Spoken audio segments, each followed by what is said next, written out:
Hey, God's people. It's another beautiful Sunday, and I have another question for you. Have you ever been so hungry that you grabbed the first thing instead of actually taking the effort to fix what you really want? Yeah. And what do you realize afterwards? That it may stop the craving for a moment, but it doesn't satisfy you.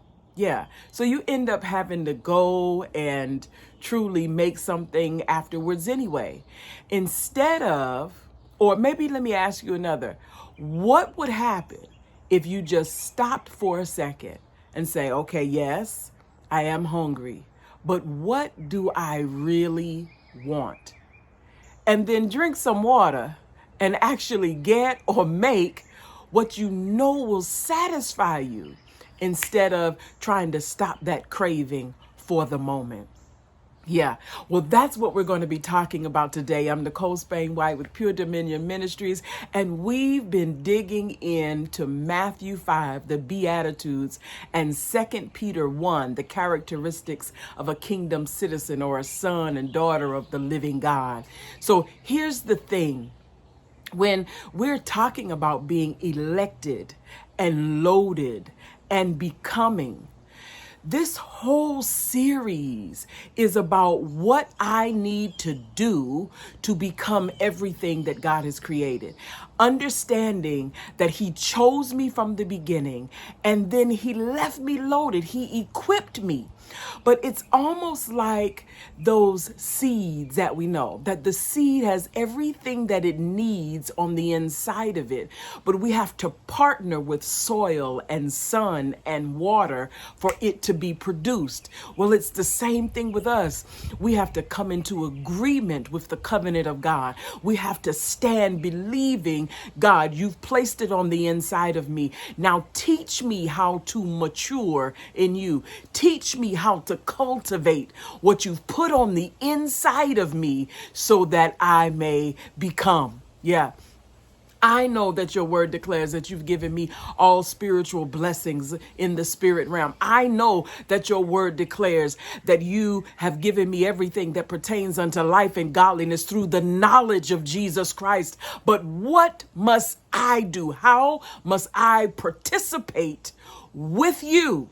Yes, so that I can truly live out this life as one who is elected, as one who is loaded, as one who is continuing to become. Yeah.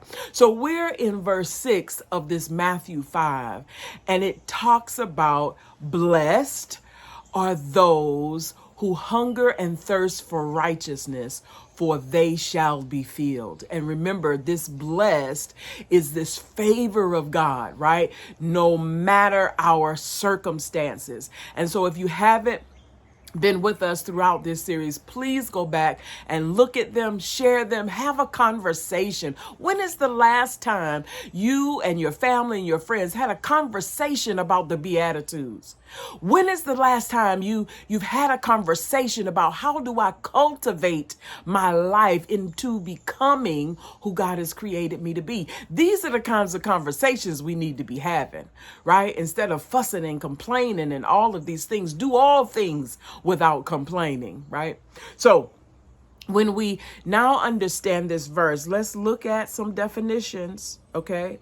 So it says those who hunger and thirst for righteousness shall be filled. So this word hunger, it says to suffer want, to crave ardently, to seek with eager desire. So this is not just a casual hunger. You ate breakfast and now you're hungry for lunch. No, it's a deep ache.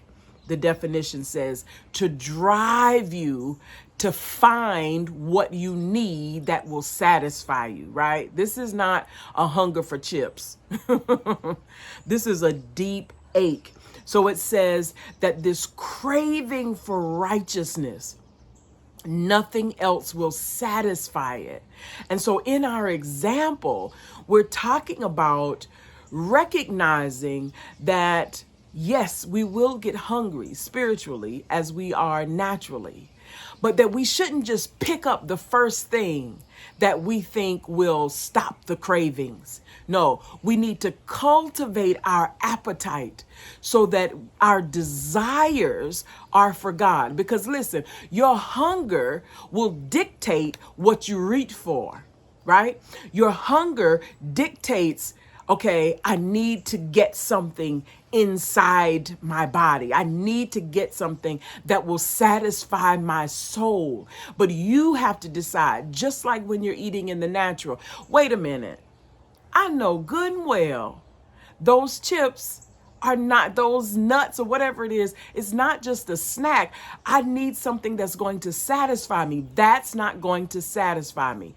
Let me just drink a glass of water while I fix what I truly desire, while I reach for what I know what will truly satisfy me. Yes. And the same thing with this thirst. It says the definition: to painfully feel want for something, to eagerly long for those things which will refresh the soul, is the definition.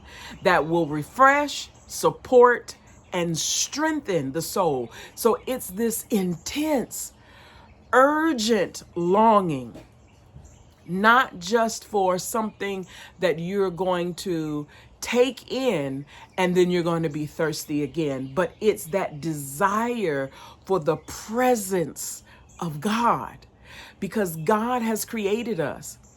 God is our element. So ultimately, God is the only one that's going to truly satisfy our soul. The things of God. Seek first the kingdom of heaven and your righteousness, and all other things will be added. So it's the seeking first of him and how the kingdom conducts its affairs, right? Okay, so we understand the definitions here. And then in that 2 Peter 1, please go back because we're adding, right? And so now we're adding to our temperance patience. Yes. So that temperance was the self-control, right? The discipline.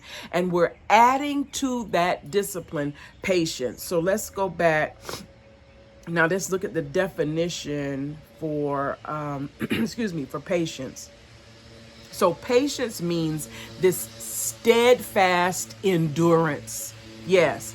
So that this hunger for righteousness is not just this one-time thing, but it's this lifelong appetite, lifelong diet that you've decided to take on, and that you're only going to pursue the things that you know satisfy you, not the temporal things. Now, I tell you, many of you who watch have heard me talk about or have seen Alex with me. And Alex is one of my greatest teachers, because one thing about Alex, she can decide what she wants to eat. And if we happen to go out and we say, well, what about this instead of that? She's like, mm-mm. And I was like, well, I want this. So we go into the restaurant. Everybody else can order. She is not moved. She has already decided what she wants. She can be hungry. I mean, really hungry. But because she knows exactly what she wants, she will wait for it. And let me tell you, if it's something that we're going out to get instead of, being at home, I can use both of those examples. But let's say she buys what she wants and we bring it into the car. She does not go into the bag and start eating before we get home. She not only knows what she wants, but she knows the environment in which she wants to receive it. That will teach. She knows the environment in which she wants to receive it. So she wants to be able to take what she has decided that she wants. She wants to take it in a place where she can enjoy it, where she can take her time, where she can be satisfied and actually feel the satisfaction. And I mean, she takes her time and she enjoys every bite. What could that teach us? That if we hunger and thirst for righteousness, instead of hungering, thirsting for recognition, right? Recognition is not going to satisfy your soul. No, it's the righteousness, because up out of the righteousness, when we've been talking about this faith and knowledge and cultivating all that God has provided for us, we understand then that when we slowly, methodically, intentionally, right, take in all that God has provided, we shall become in the way that He designed. Yes. And when we have that set place where we seek after God, like Alex has her set place where she wants to eat, that it takes it in and you can enjoy it. That is not just this obligation. Oh, I need to get 15 minutes of prayer time in before I run out for the day. No, God, I have an appetite for you. I have a desire, a deep longing and an ache for you. For you are my element. And understanding that that is the thing that's going to assist me into not only my pursuit of what's next, but also the satisfaction when I get there. Yes. So I offer this to you to understand that we have to cultivate our cravings so that we can receive the true satisfaction of all that God has for us. I love you now. I'll see you soon.